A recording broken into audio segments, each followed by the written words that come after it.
Okay? So we talk about the Anapanasati Sutta, and we say that this has a place. So Venerable Ananda will start the Sutta when saying, "Thus have I heard." So this is the place. Place is Pubarama, Kosala. It's the Eastern Palace, donated by Visakha. So here we have the people. So you can see there's lots of people present in this particular sutta that was discussed. It was they were the Buddha, Sariputta, Moggallana, Mahakassapa, Mahakachana, Mahakotita, Mahakapina, and Venerable Ananda, Anuruddha, Rivata, Mahachunda, and several others. So you can see that the monks, there are many of the senior monks together with the Buddha, because they are having a vasa there, the rainy retreat there. So at the end of the rainy retreat, called the Pavarana, that there was a request for admonition. So the Buddha saw the exemplary, and he said he was pleased, and that he would stay for another month so that the monks can practice further. So these senior monks were teaching junior monks in groups of 10, 20, 30, 40. So he says they are making good progress, that they should attain the yet to be attained, achieve the yet to be achieved, and realize the yet to be realized. So he encouraged them to practice more.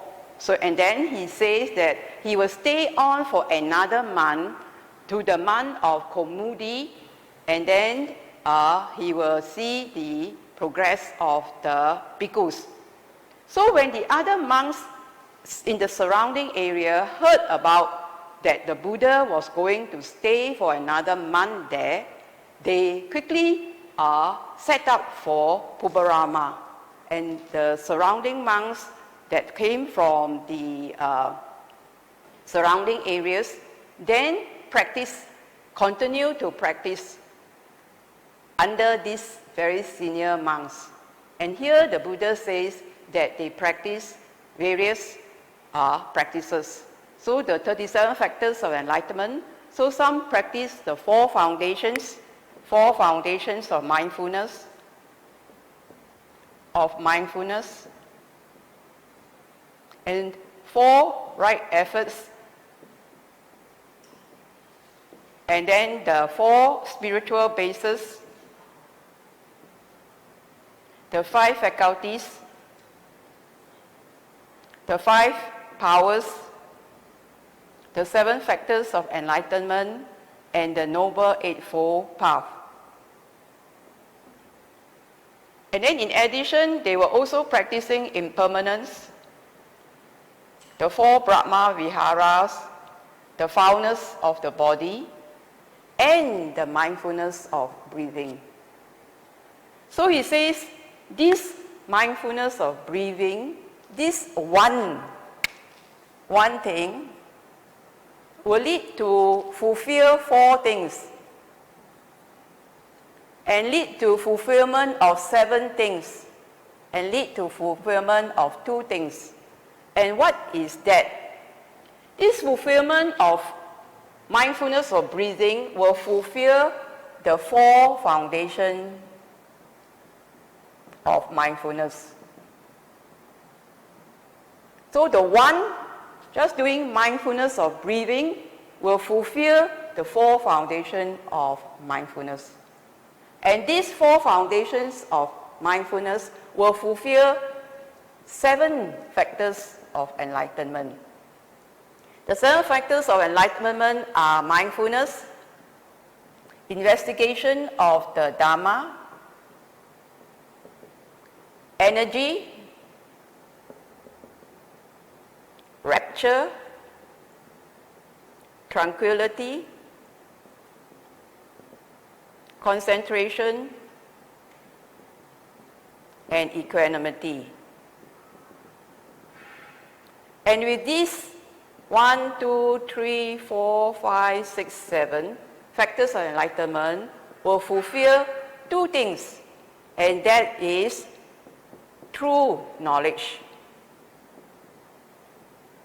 and liberation. So this is what the Buddha says, that this one, mindfulness of breathing, or ministry of Buddhism, okay, has 4 foundations of mindfulness.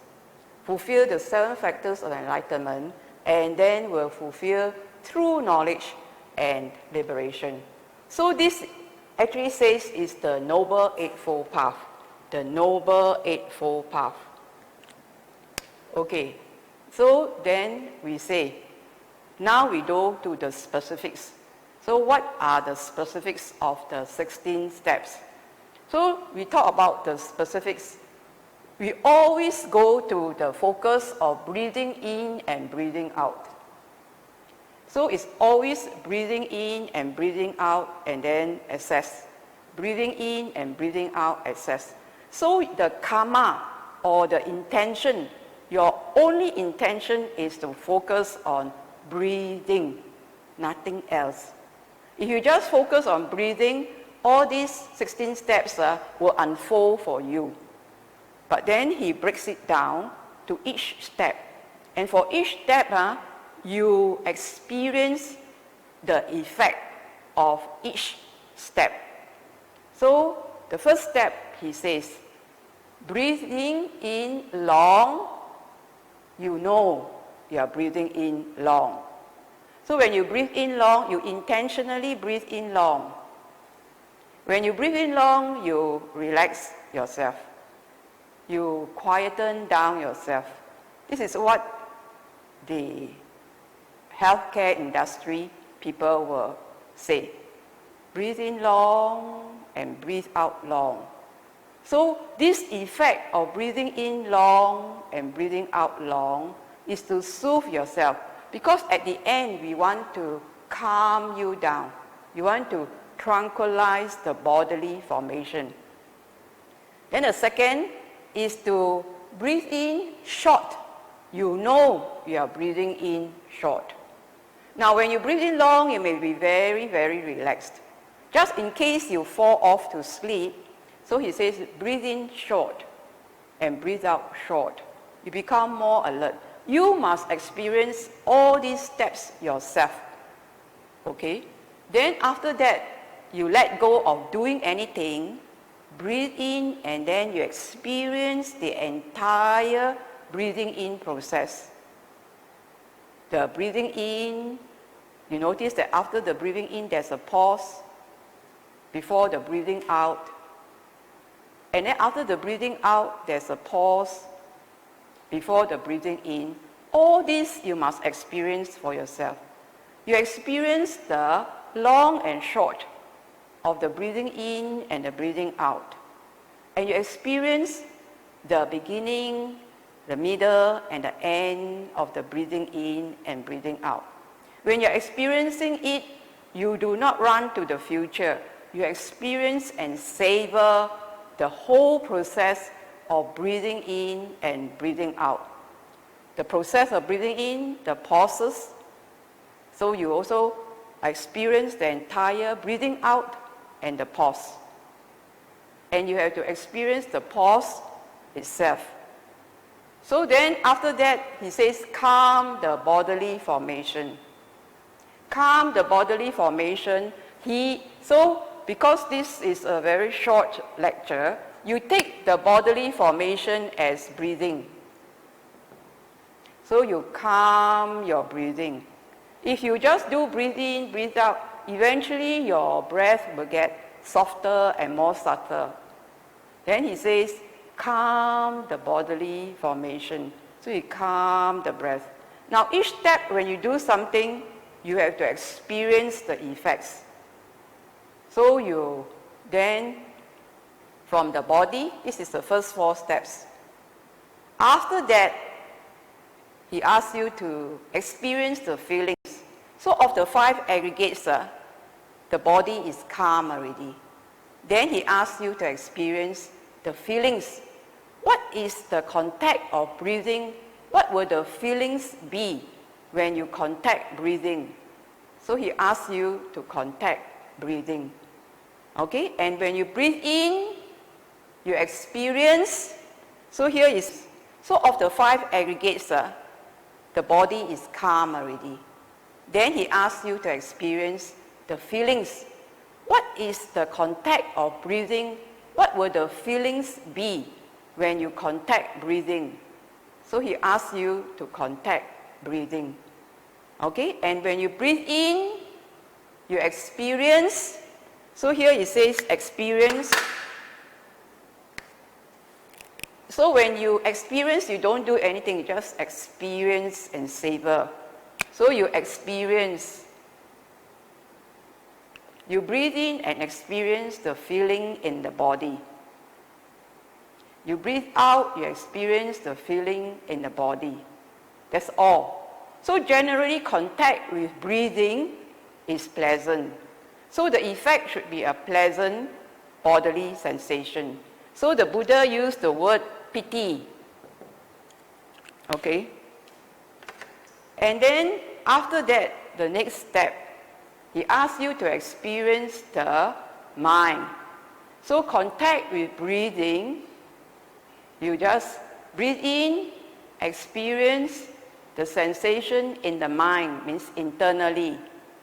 And then you generally would feel the pleasant mental sensation, which is sukha. So you notice here you are experiencing. So here, the 7th step, he asks you again, breathe in and experience the mental formation. The mental formation of perception. So for the purpose, mental formation of breathing, so you perceive that you are breathing. And then you feel the breathing.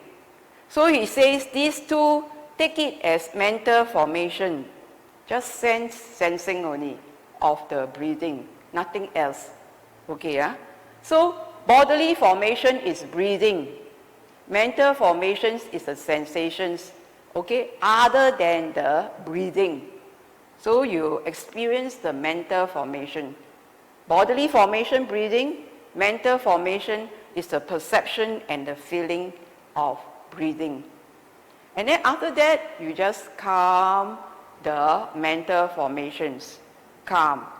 So now you see at the end of 2nd tetrad, you calm the bodily formation and calm the mental formations. And so you see, of the 5 aggregates, you have calmed the body, the feeling, the perception, mental formation, left with consciousness. So when you calm it down, you are then to see your mind. So it's your 5th aggregate that you will be seeing. Because you have calmed down all the others, and now you are ready to experience the mind. So you here, notice, experience the mind. You just breathe in, experience the mind. Breathe out, experience the mind. Just look at that what is in front of you. Just look at it. So if you keep looking, it generally gets gladdened, right? So if it doesn't get gladdened, you can then say, breathe in, gladden the mind. So this intention to gladden the mind will bring up a mental formation, intention, and then it gladdens the mind. It gladdens the mind, you see what happens? It usually uplifts the mind. So the uplifted mind, you can concentrate on the mind. So these are active, you concentrate on the mind. When you concentrate on the mind, you see what happens when you concentrate the mind. And then afterwards, you say, you liberate the mind. So it's always, every step has a breathing in and a breathing out, and then an instruction. It always stays on the breathing in and breathing out. So it's called mindfulness of breathing.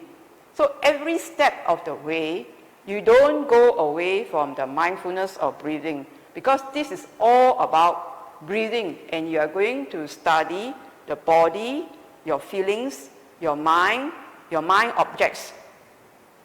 So then the mind objects, the Buddha emphasized on the mind objects. the Dharma.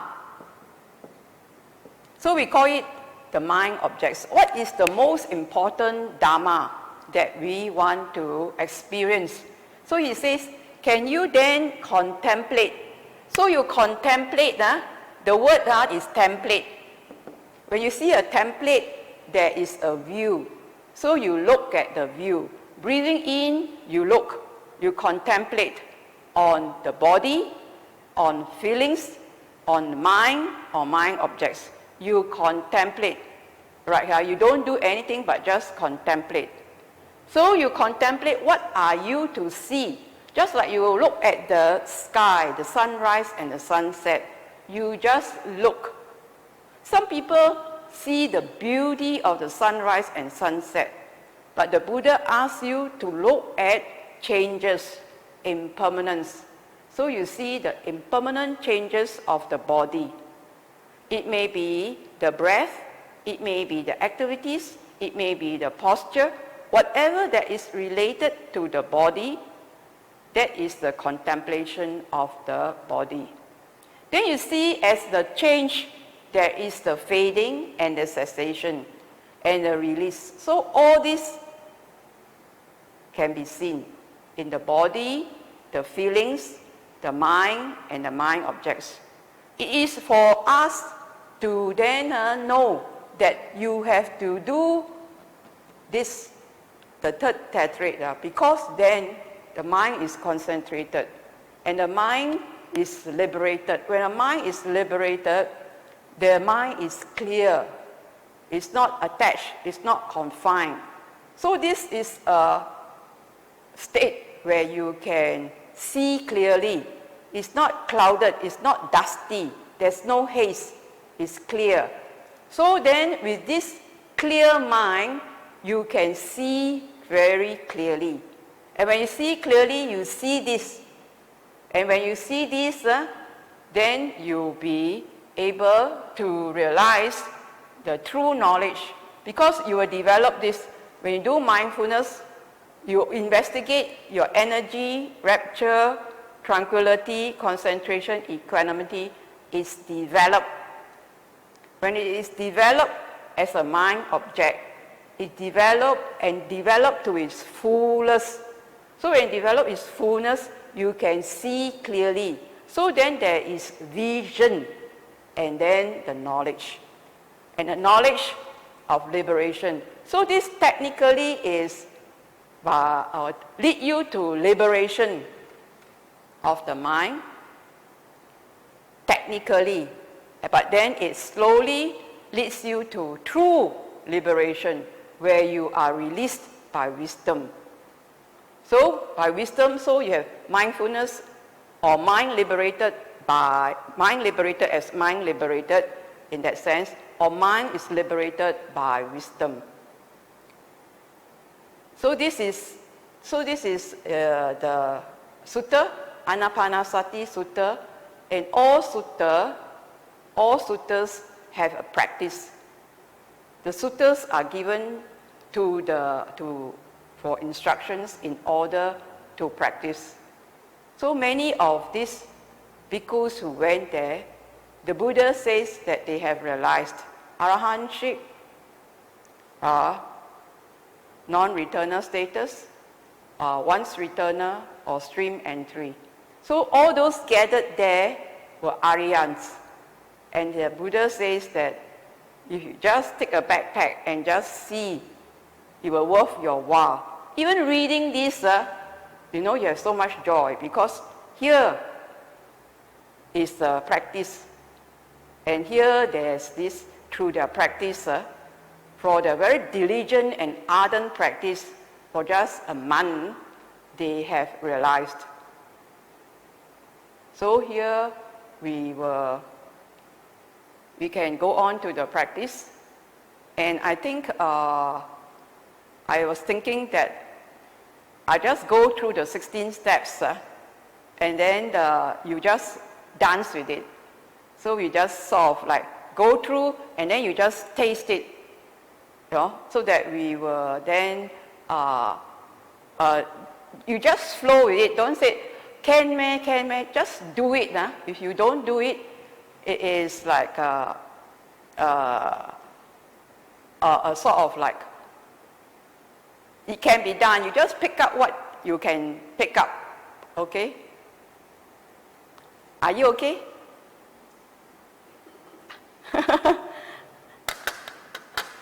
If they are interested, because there's a lot of time, right, from now until, so there's 45 minutes, right, to 10:30. So would you all like that? I can do slow and it's 4 steps, but you can just run through and just see how it goes. Okay? And the thing is that you try to make yourself comfortable. Okay, so we are going through all this. So this practice is about the Four Noble Truths. So all the suttas is about the Four Noble Truths. So how is it Four Noble Truths? So it is of the Four Noble Truths, the Eightfold Noble Path, the 3 characteristics of existence. This sutta teaches suffering and the end of suffering. So this suffering, the origin, the cessation, and then the path. So this path, we have in mind the right understanding. And always when you have right understanding, if there's any suffering, you don't want to suffer. So your mind must be foremost. You see, the 16 steps is only of pleasure, of the body and of the mind. It's to gladden the mind. Only when you are not stressed, when your mind is open, then you can see clearly. So don't stress yourself. Don't need to endure it. Don't have the view that I must endure pain. So you must make yourself comfortable or sit properly. So the ways ways that the Buddha asks you to keep comfortable is that you go to an empty space where you are not be disturbed, and then you put your back upright and put your mindfulness in front of you. When you put mindfulness in front of you, like you're looking at the mirror, and then like you're breathing in and out, that you're like breathing in and out, the mask you're wearing is breathing in and out. And you put your mindfulness in front of you, so when the mindfulness is in front of you, like you're looking at the mirror, your face is upright, the face doesn't go down, you are upright. The posture of a practitioner is upright. So upright, mindfulness in front, and then he says the balancing, like you are balancing a pot of oil, and that you are very mindful that you don't spill a drop of oil. So then this is the posture. Then you go to your breathing in and breathing out. And then you adjust yourself. Make yourself comfortable. Don't suffer. So right understanding and these right thoughts. Right thoughts is to renounce your sense pleasures. Don't go to wanting this and that. Be in the present. You must be kind to yourself. Kind to yourself and others, and kind, friendly. And then non-cruel. So you don't want to suffer pain, so you make yourself comfortable, not cruel to yourself.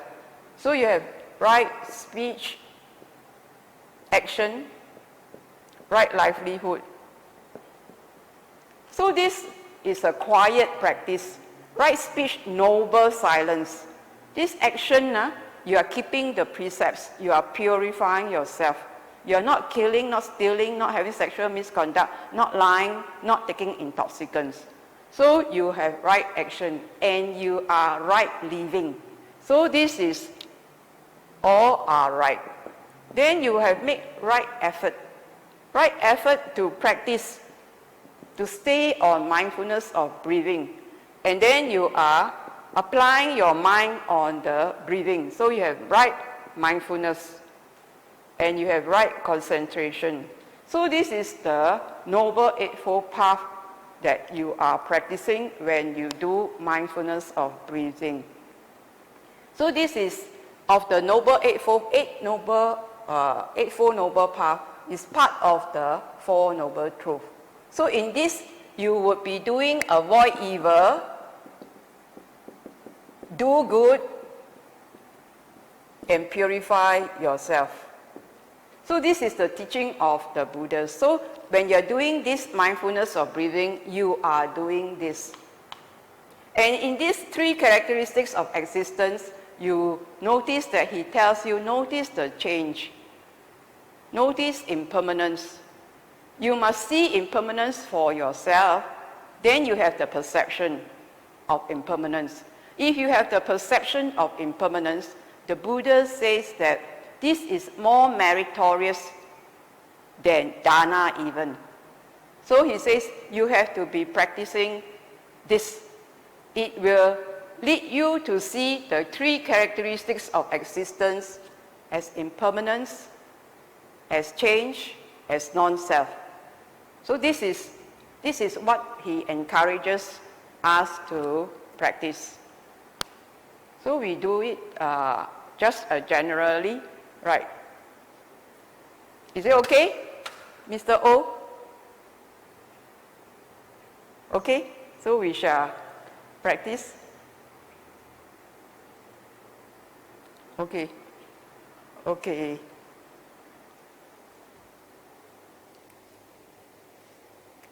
So you make yourself comfortable.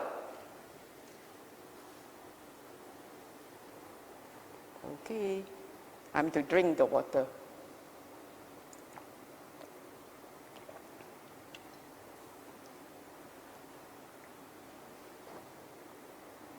So then what posture to take? He says you can sit in an empty space, in a quiet space. You cross your legs, and then you put your spine upright, and you put your mindfulness in front of you. So it's the mindfulness in front of you, and parimukha means around the face. So you have your focus around here. And then when you have mindfulness in front of you, you just breathe in and you breathe out.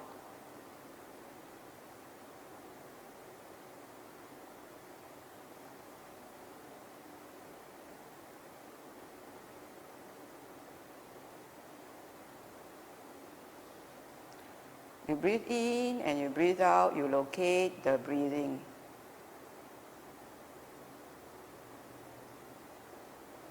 And with your face upright, with your head upright, mindfulness in front, you breathe in and you breathe out.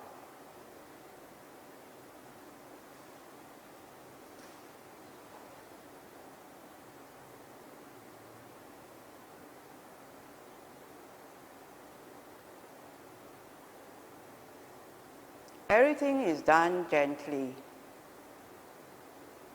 So you breathe in long.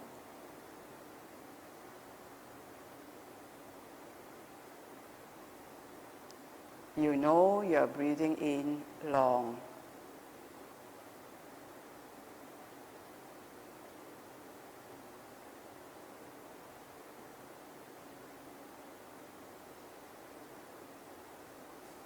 And you experience what is breathing in long feels like. Breathe in long, you know you are breathing in long.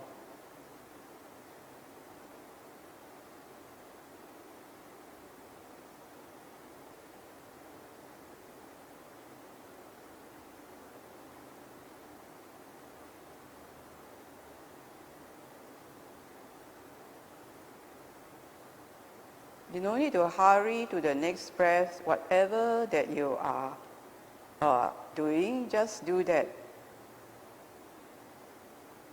Just be in the present.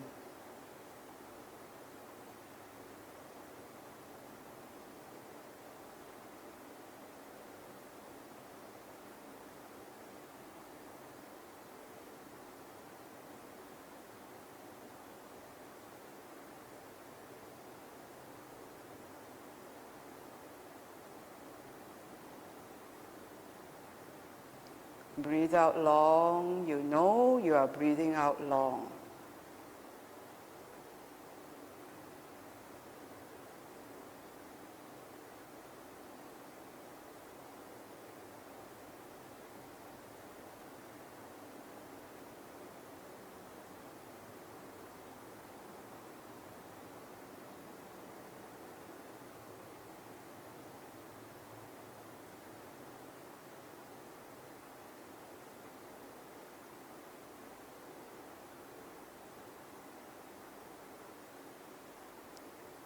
Stay with each breathing in and breathing out.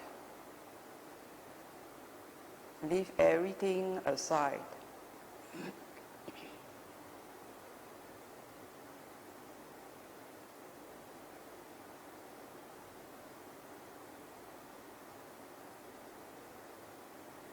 Just contact breathing only, if possible.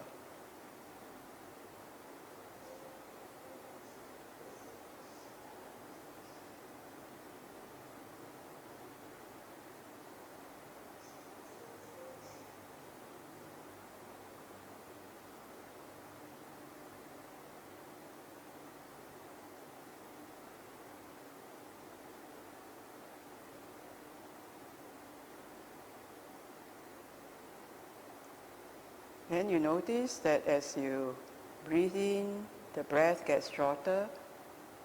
Then breathe in short.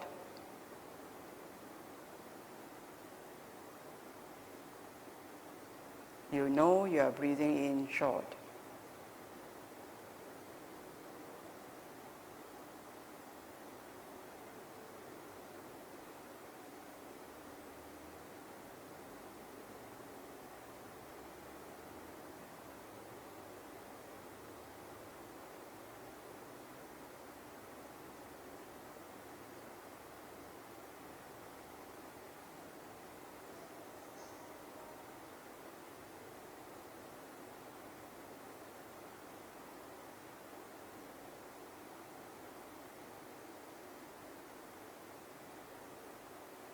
You feel the air be in contact with the breathing.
And the third step, breathing in, experience the entire breathing in process.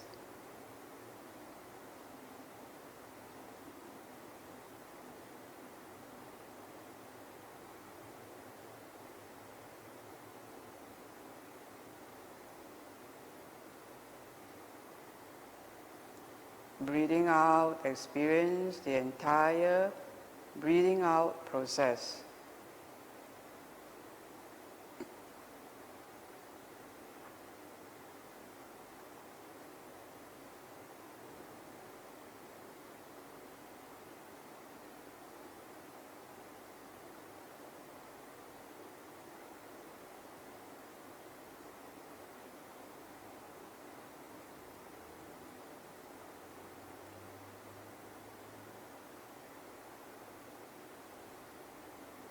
Notice the pauses after the breathing in and the breathing out.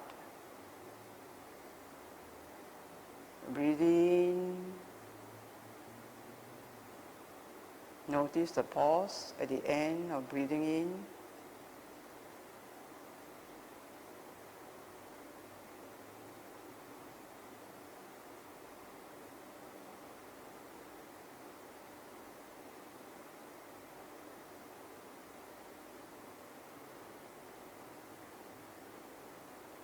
So you experience the entire breathing in process.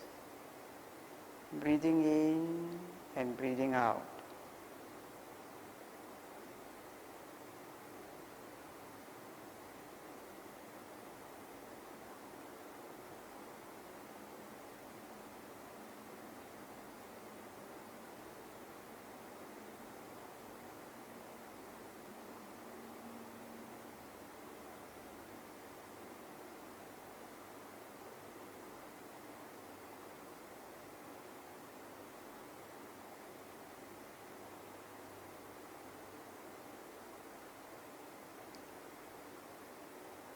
Face upright, mindfulness in front.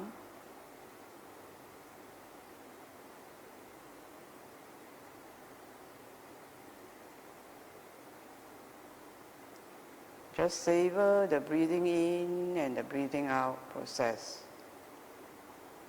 So experience the breathing in and the breathing out process.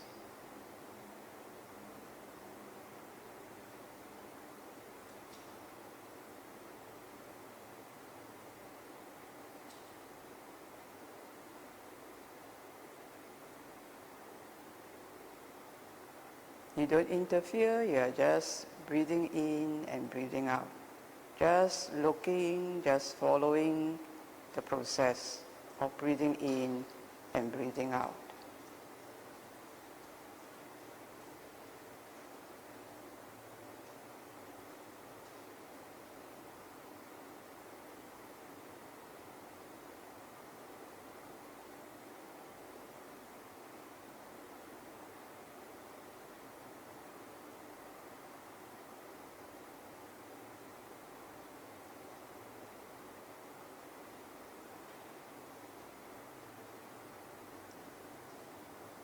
Then the fourth step, breathing in, quiet down or calm. Calm the breathing.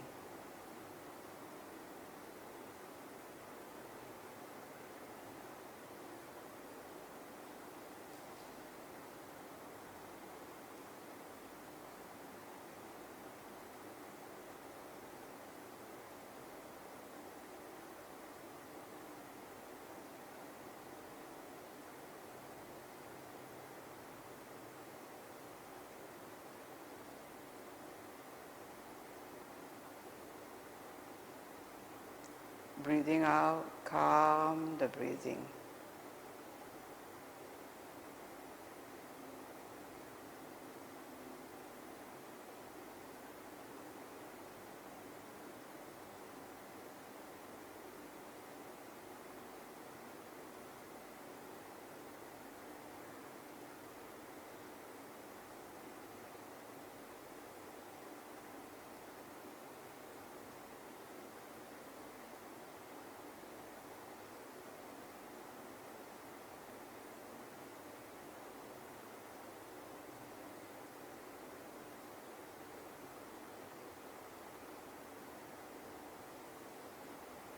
So the end of the first tetrad, you'll feel the breath, the breathing is calmer and softer.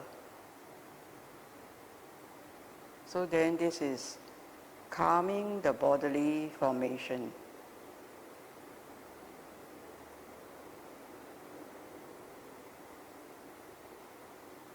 Then we move on to the feelings. Just breathing in, experience the sensation in the body.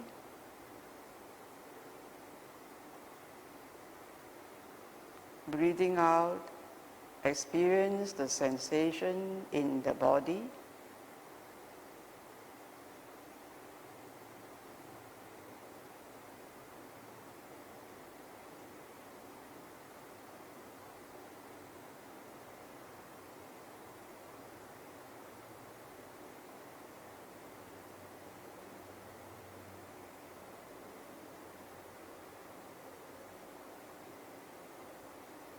Keep your mindfulness in front.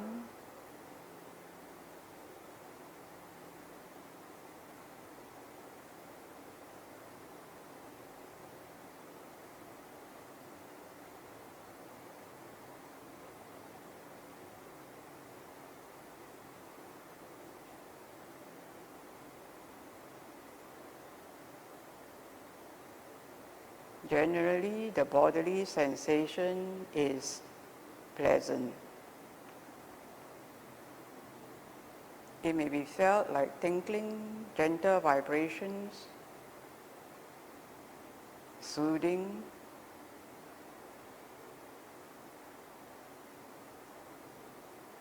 Breathing in, experience the bodily sensation. Breathing out, experience the bodily sensation. bodily sensation like the surface of the body.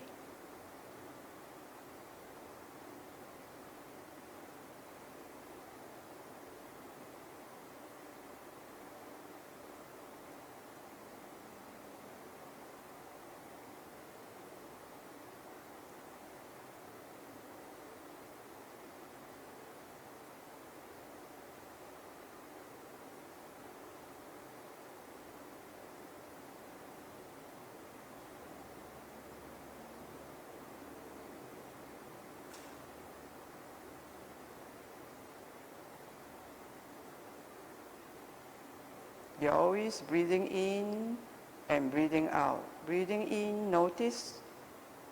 Breathing out, notice.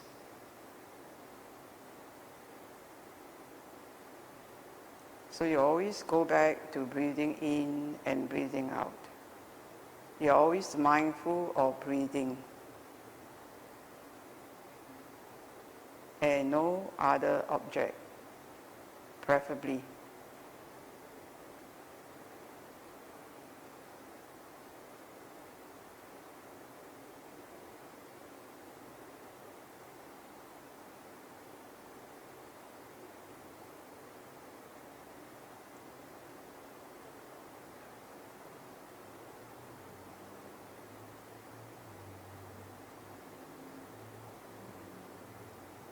We go to step 6, and we want to find out what is the contact of breathing, what kind of feeling does contact of breathing brings in the mind.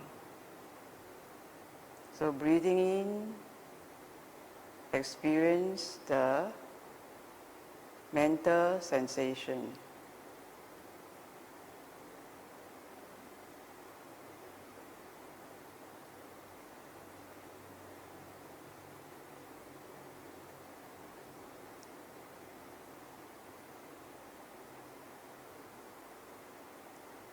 Breathing out, experience the mental sensation. Generally, it is happy or pleasant, sukham.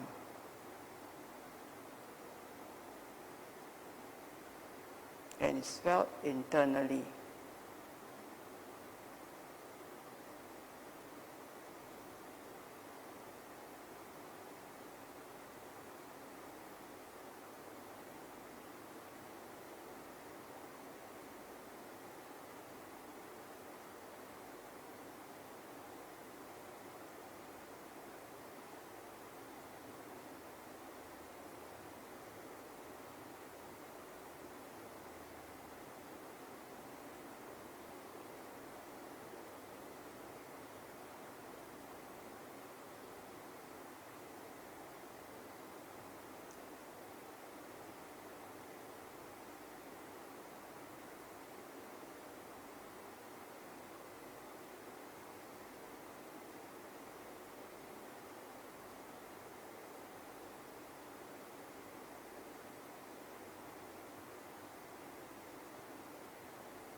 Now we go to step 7. Breathing in, experience mental formations. Breathing out, experience mental formations. Take mental formations as equal to perception and feeling. So perceive breathing in. That means know you are breathing in, and feel.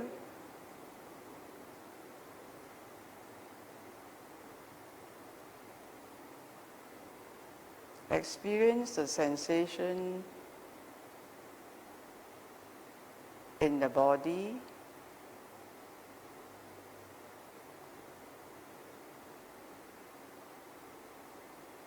Other than the breathing in and out. That will be experiencing mental formation.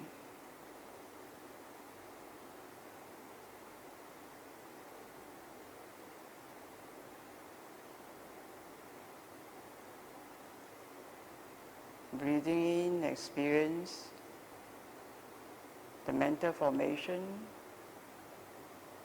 There is a sensation other than the breathing in and out.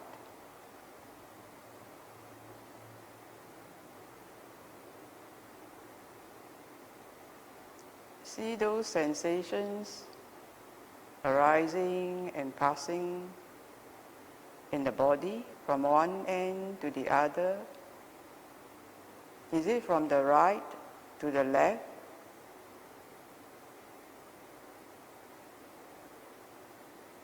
Just watch from the breathing in and breathing out vantage.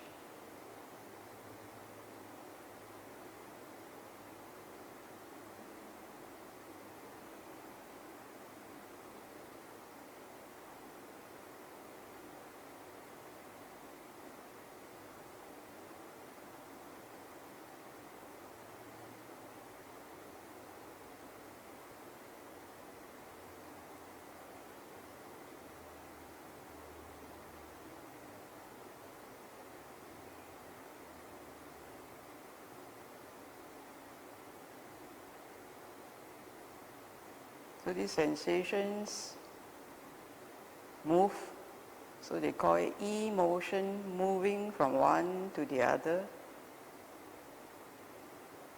See its nature. So this tetrad of feelings, you see these sensations of feelings moving, changing, rising, ending.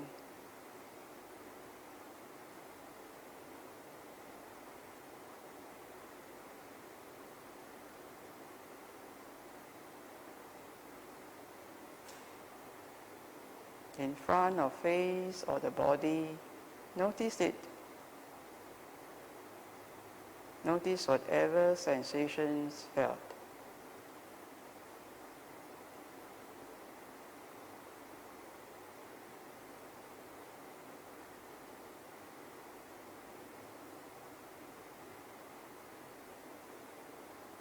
Stay on the breathing in and breathing out and experience the mental formations.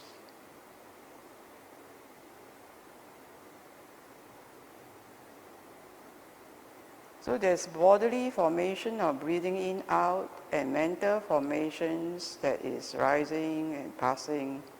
So you watch all this quietly from the point of breathing in and out.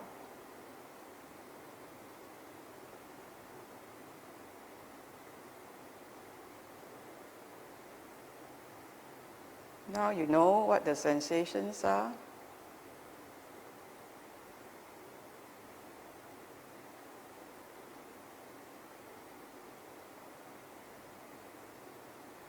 They arise anywhere and they move anywhere, beyond your control.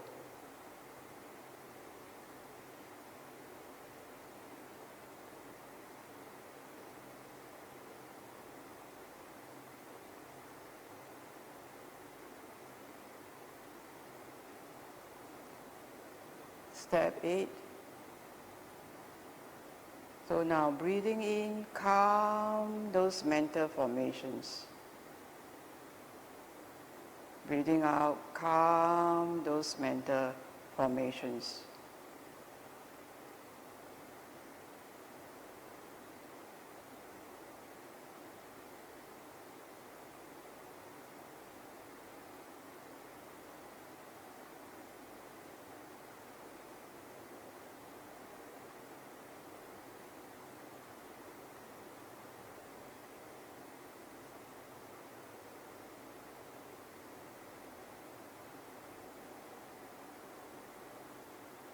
Breathing in, calm.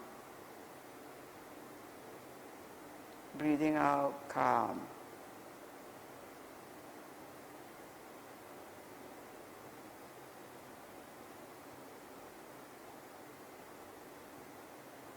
And notice the sensations calm.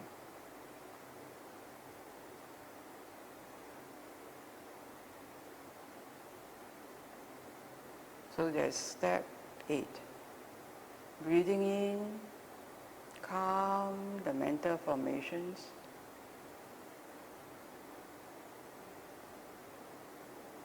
Breathing out, calm the mental formations.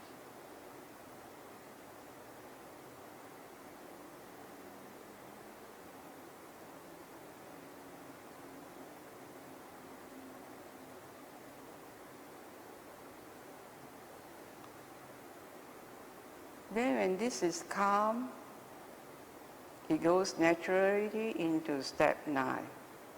Because the mind then appears. Breathing in, then you experience the mind.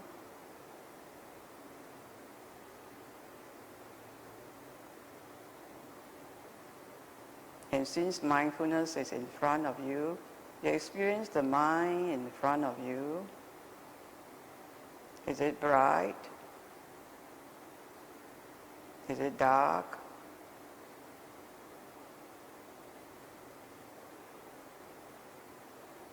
Breathing in, experience that mind.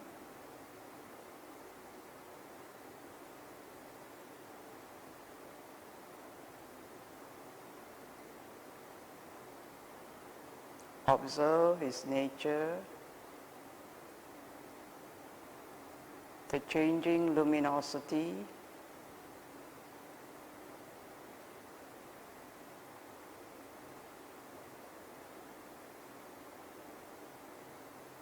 breathing out, experience the mind.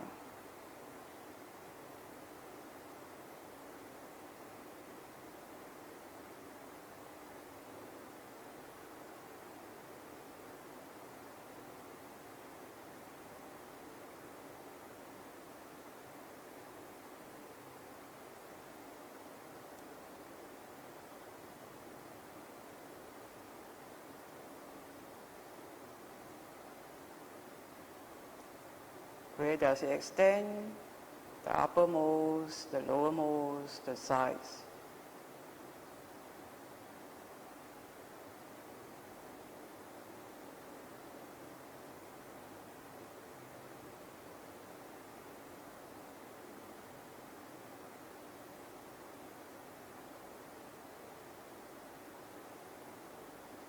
Breathing out, experience the mind.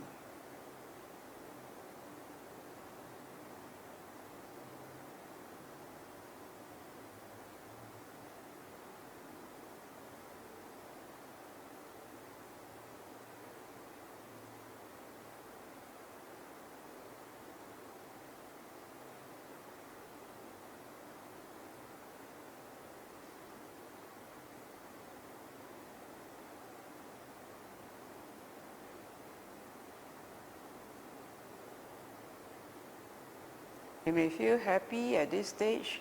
If not, you can carry on to step 10. Breathing in, gladden the mind. Breathing out, gladden the mind. Meaning, breathe in, be glad, be happy. And notice the effects when you say, be glad, be happy, on your body and on your mind.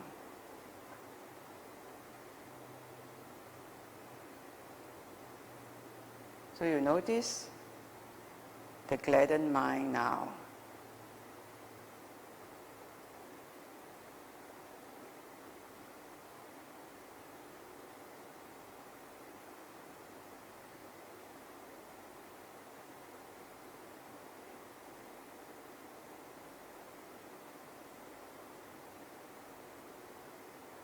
Breathing out, experience the gladdened mind.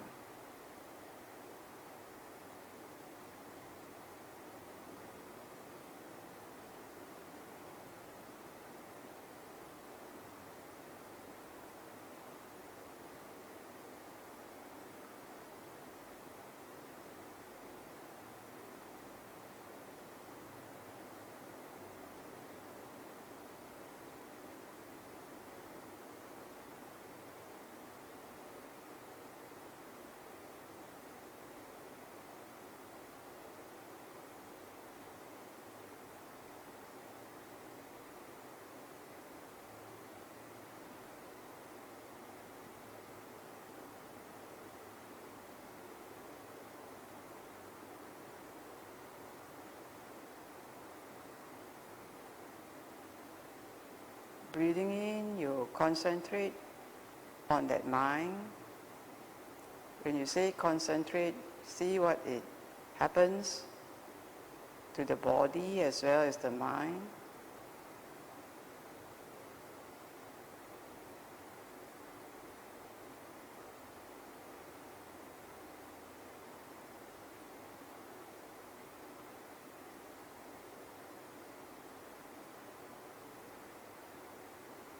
Breathing in, concentrate the mind.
And then breathing in, experience the concentrated mind. Breathing out, experience the concentrated mind.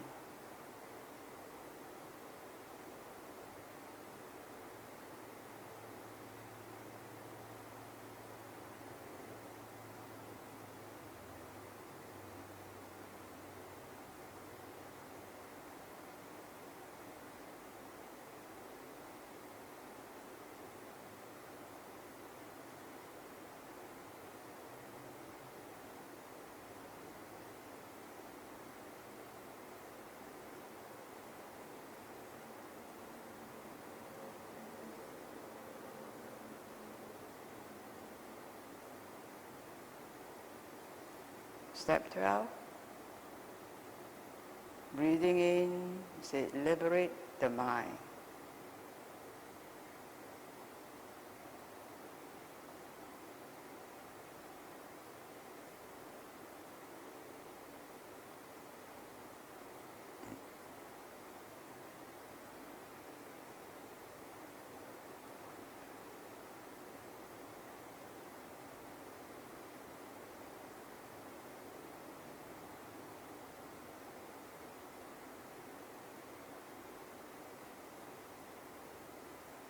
Breathing out, liberate the mind.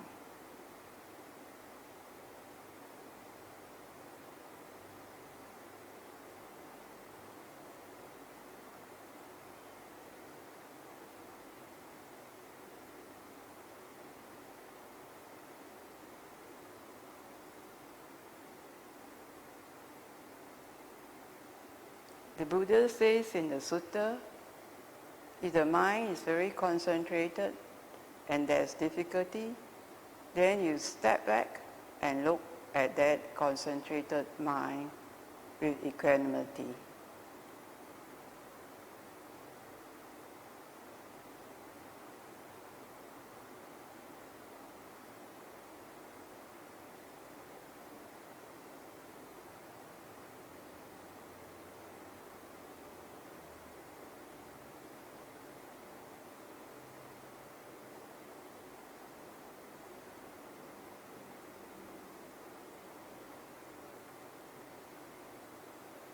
Now that the mind is equanimous, you then go to step 13.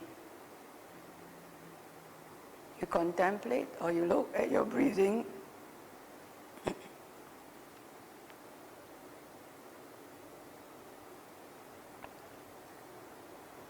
Look at your breathing.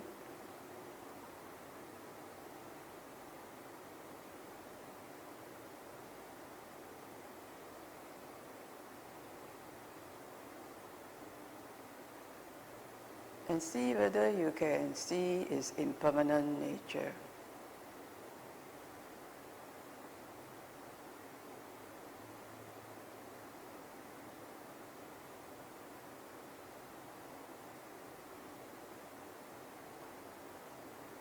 Its changing nature.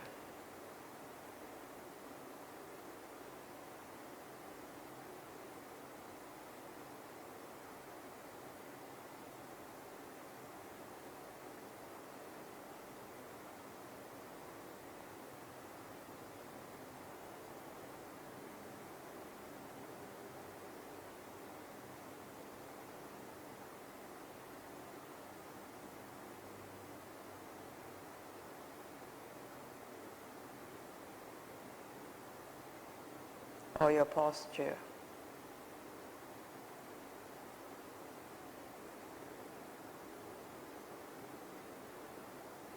Or your body.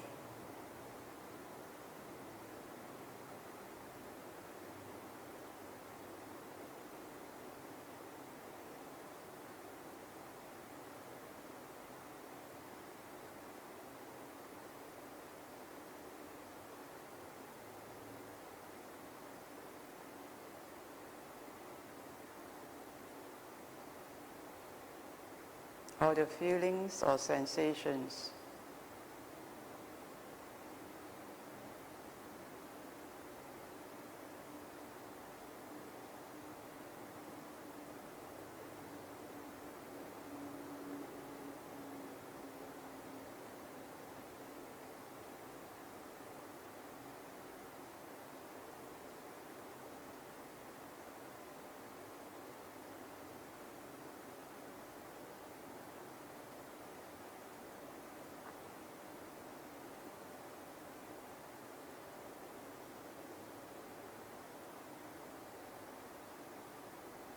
Or the mind objects, or sound.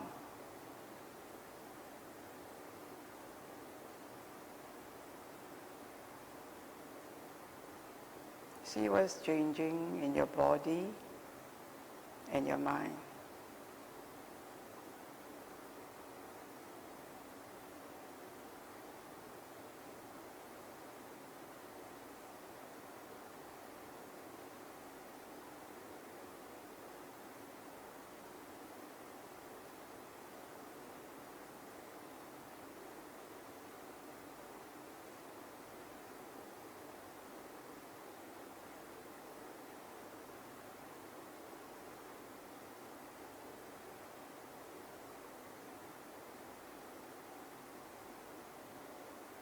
Breathing in, breathing out, see these changes.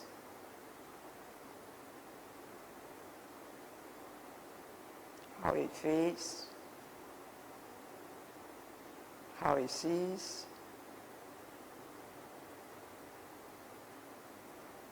how they are released.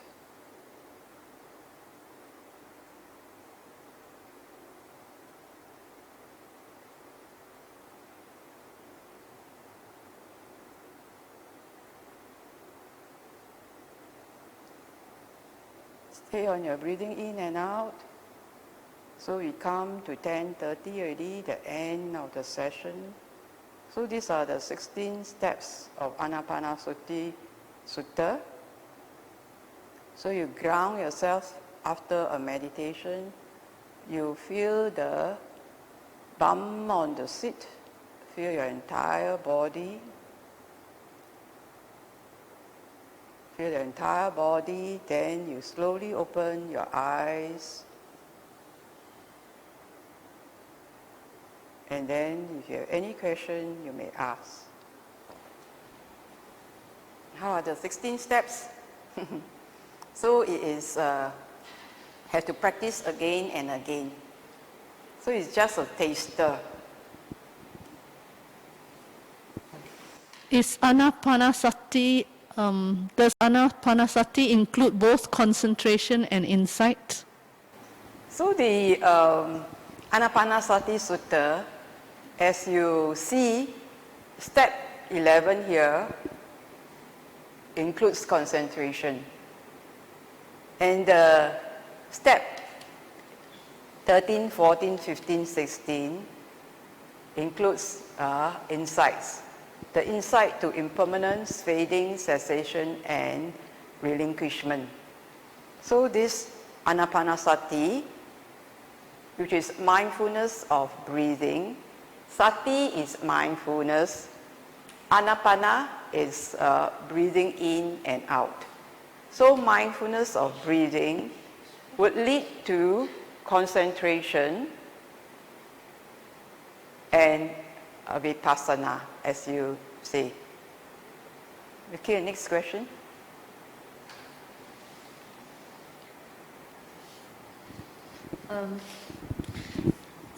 Just now, the other sister, I think she asked, when she's meditating, she perspires. That means it's actually, I think she was, in short, that was a question. Pardon? In short, that was a question. That She perspires. Yeah, when she meditates. When you meditate, you perspire. That is because you are energetic in the breathing in and breathing out. You are energetic in the meditation. So when you are doing meditation, it's called mental exercise. When you do mental exercise, you exert yourself. So you see in the 7 factors of enlightenment, there is a require for energy exertion. So when you exert yourself, there will be elements of heat. So of the 4 elements, heat is one of them. So when you experience heat, you are experiencing the element of heat. So you can just breathe in, breathe out. If you want to further examine the element of heat, then you experience the heat arising and changing. And then you can notice that the heat can become very, very hot. And then after that, you also can see it sweating away after that, and then you feel cool at the end. So you have to stay through if you experience the heat element. So this is the mindfulness of the body of the elements. So this is the body. This is the experiencing the heat element. Okay. Dr. Ng, how is the 4 foundation of mindfulness achieved from Anapanasati different from the specific meditation method of the 4 foundation of mindfulness that is taught on its own? Okay, so in that particular sutta, it also says that the breathing is part of the body. Breathing, the breath is part of the body. So this is of the body. Breathing, as this breathing is part of the body. The feelings is the feelings that arise as a result of breathing. Then the mind, you notice the mind. So this is of the mind. It's also is similar as the 3rd foundation of the mind. And of the mind objects of this, because it's an object in your mind, you're looking. So this is also the mind objects that we are examining. So in that fulfills the 4 foundations of mindfulness. As we are breathing, we are doing the body part. As we are examining the feeling, we are fulfilling the feeling component. And as we are doing experiencing the mind, the aspect of the mind, then we are fulfilling the foundation of the mind. And then when we look at the different parts, contemplating on either the body, the feelings, the mind or mind objects as impermanent, fading, ceasing, these are the mind objects. So this fulfills the Mahasatipatthana of the body, of the feeling, of the mind and the mind objects. So because it fulfills, then it's able to bring about the release. Thank you, Dr. Ng. Is it necessary to go through all 16 steps in one sitting? Since the steps are sequential, if it's not done, if not done the previous steps, I assume we don't proceed to the next step. The 16 steps are guidelines. These 16 steps are guidelines so that you know that you have fulfilled the 4 foundations of mindfulness. So these 16 steps are ancient steps that we don't want to change any law.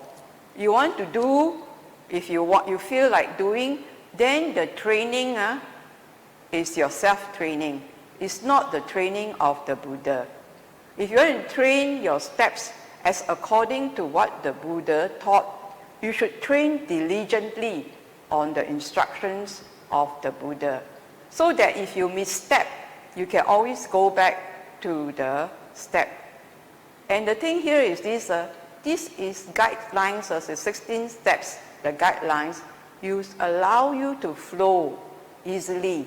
You can try because you can investigate, but whatever, in the end, you will find that these 16 steps are very natural flows.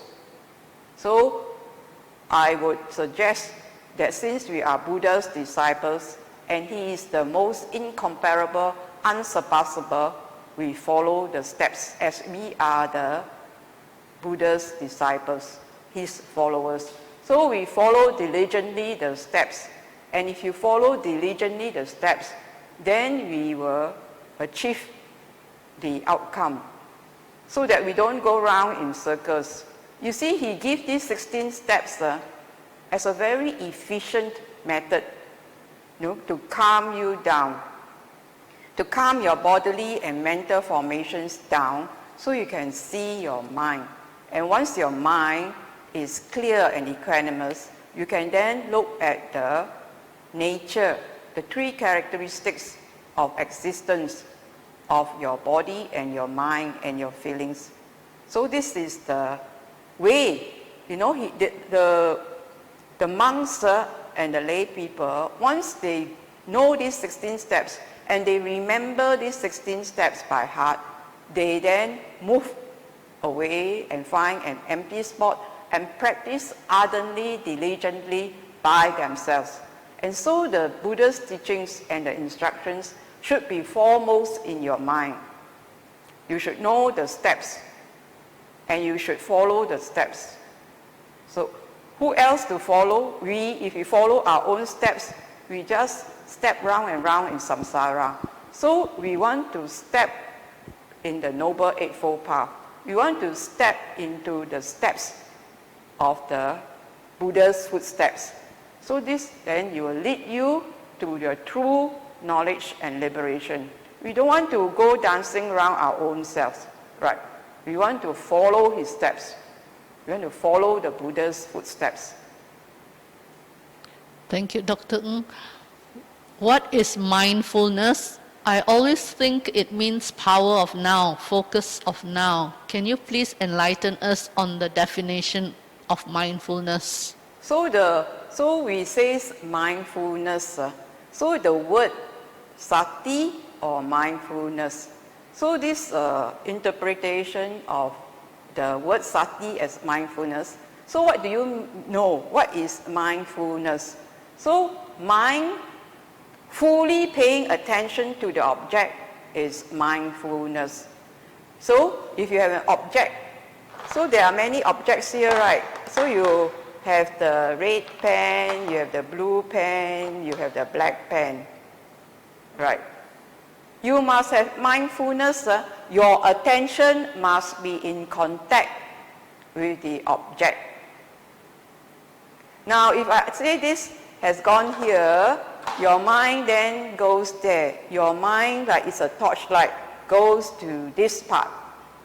You are fully in contact. Your mind is fully in contact with the object. But many a time, our monkey mind, instead of fully in contact with breathing, will run elsewhere.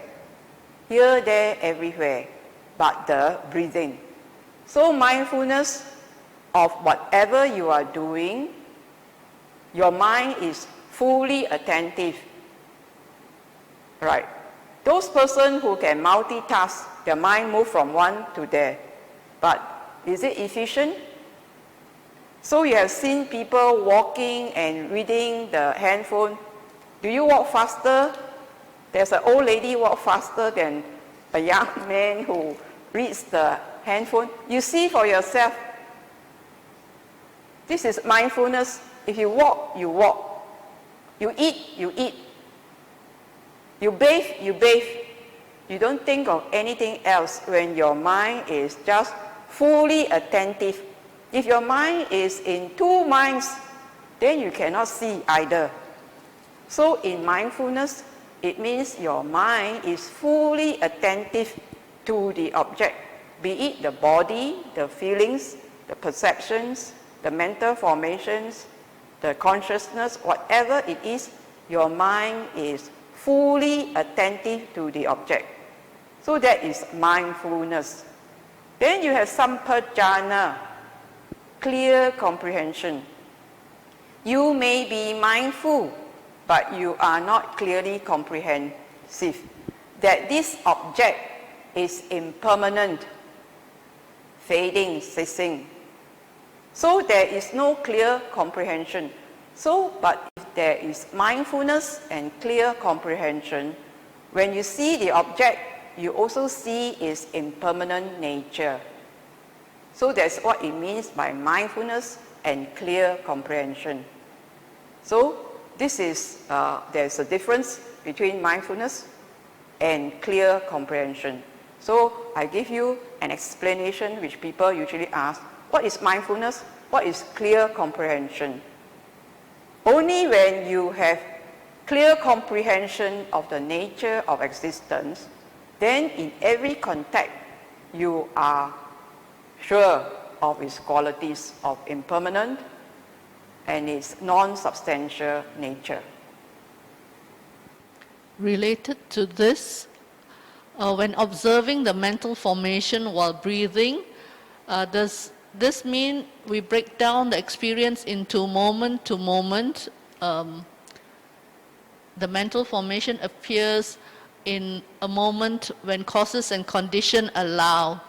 Does this explain anicca from this perspective? So the mental formation, because so we know about Bahiya, right? Bahiya was a very old monk, old ascetic, and he thinks that he was enlightened, but his Deva friend tells him that he's not, and he better go and look for the Buddha. And when he walked all the way to seek the Buddha was on his alms round. On his alms round, and the Buddha said, this is not the appropriate time. But Bahiya was desperate. Said, please tell me. And the Buddha says this, see, seeing, hear, hearing. That means sense, sensing.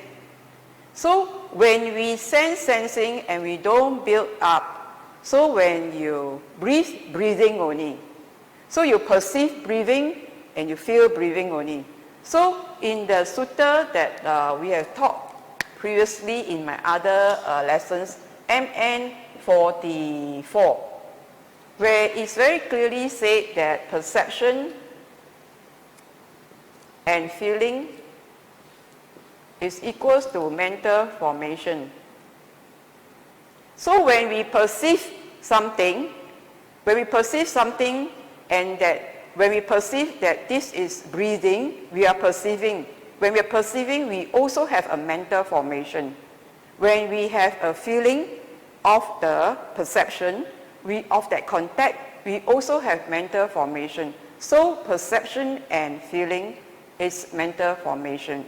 So upon that contact, there is the perception of the contact, and the feeling of that contact comes in concord.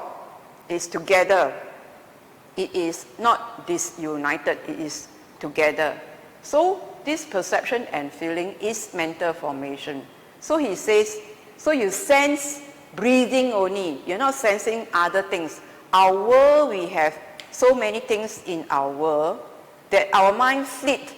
But he says, if you sense just perception and feeling of breathing only, that is the mental formation that you have.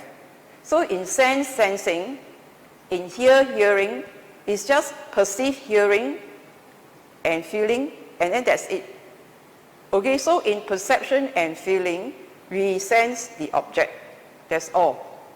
And so because you contact, and then after that, you develop, on and on, thinking, further thinking, but just sensing that only, contacting only. And when you contact something, there is a mental formation for that contact. And that mental formation, that sensing is all that is required, that you do not build on further. So it's contacting. You perceive the contact, you feel the contact. Danger or not, this is our makeup of our mind and body as a human being. We are moving in an environment and we sense contacts. And that's all we have to do. We see whether it's danger or not. Okay, that's it. So if we, we do more than that, that means we think about it a lot, then we are creating. So we just sense it, the contact. So you are living in the now, sensing, and that's mental formations. We are a human being with the 5 aggregates of perception, feeling, mental formation, and consciousness. So this is living in the now, like you say, in the present. And in the present, you have the 5 aggregates. And the 5 aggregates appear and disappear, appear and disappear. Upon contact, the 5 aggregates appear. And then when you move to another contact, then another 5 aggregates appear. So this arise and cease, arise and cease, arise and cease. So we are like sensing the different 6 sense space, and all this arise and cease, arise and cease. So there's nothing solid in it. You are just sensing.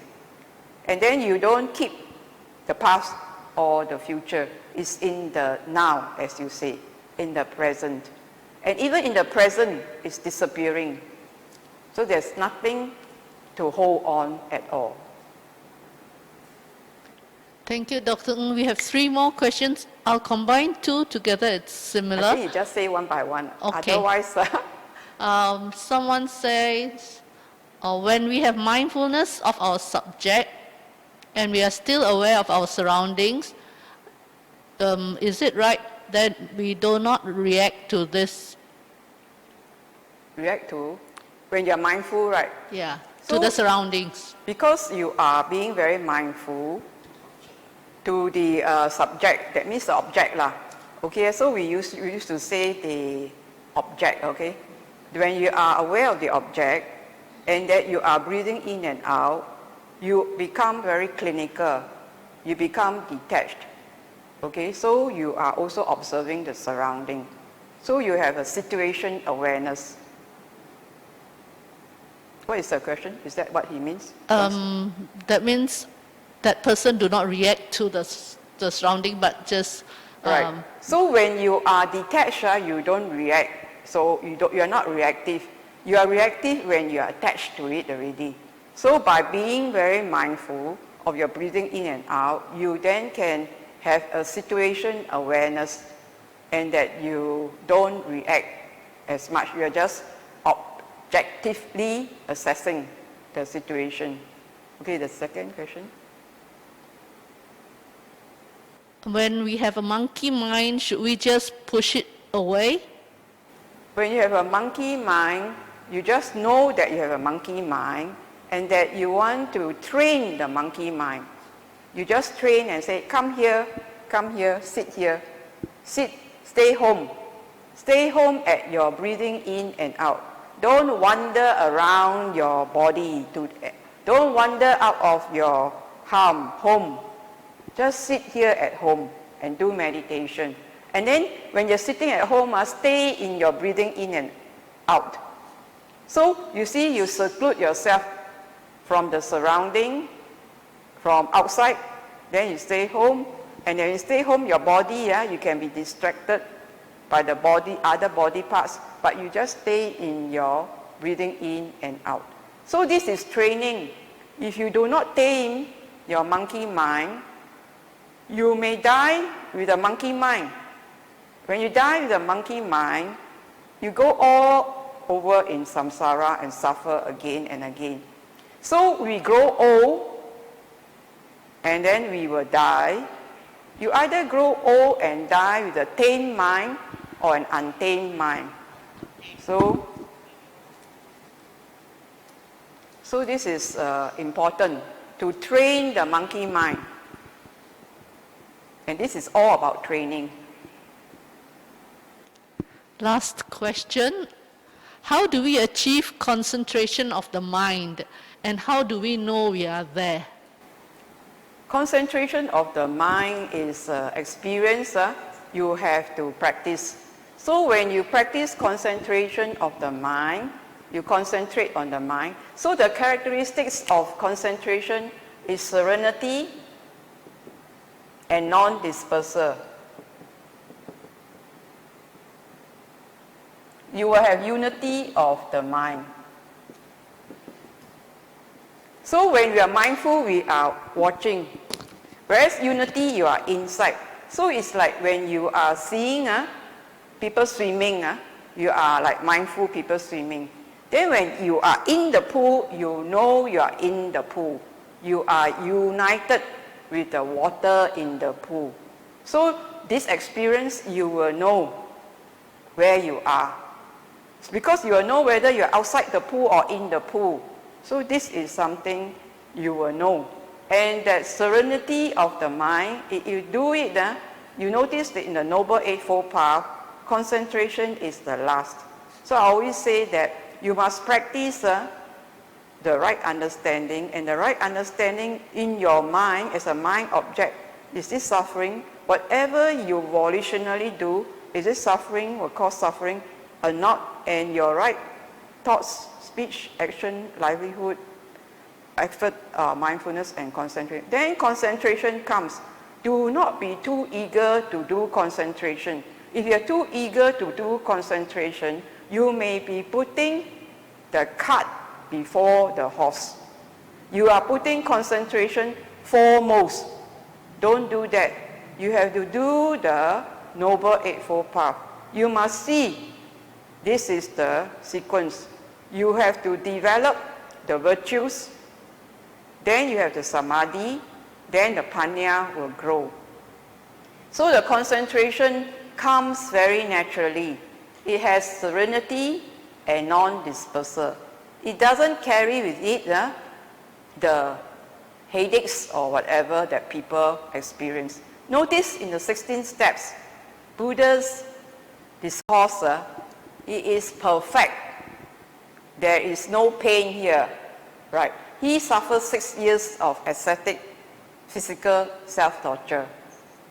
His body was in a bad shape, and yet he could practice Anapanasati, and he says is completely pleasant, and that this pleasure that he gets is not of the sense objects. It's not sensual pleasure, right? So this pleasure that he experienced in the body and in the mind helps to achieve an equanimity, to see the things as they are, to have the vision and the knowledge. And then through that he liberates. So it's very important that the concentration is practiced, concentrating the mind, not on the elements.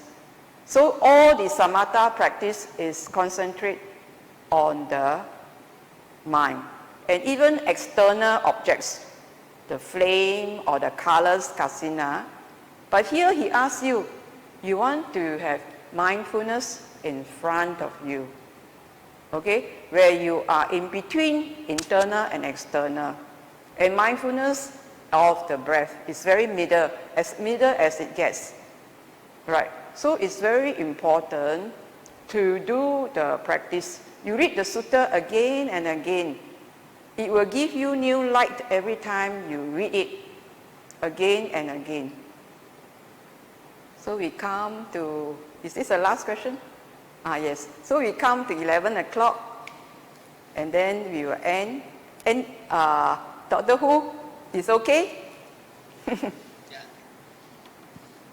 On behalf of Seremban Sudhamma Buddhist Society, we would like to thank See this, the picture, is the other side. taking your precious time to share the session on Anapanasati Sutta with us. Right. Ning and Sister Eileen from Buddhist Fellowship Singapore, who helps Dr. Ng doing the sharing.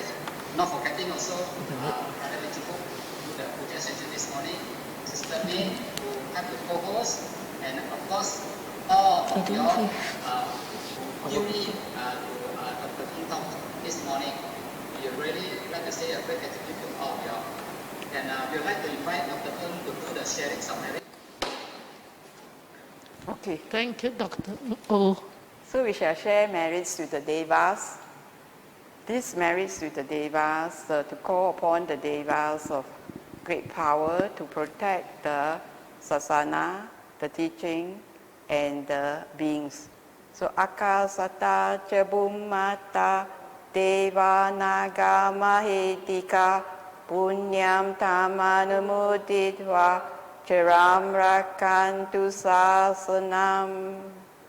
Akasata Chabumata Deva Naga Mahitika Punyam Tamanumudidva Chiram Rakantu Desanam.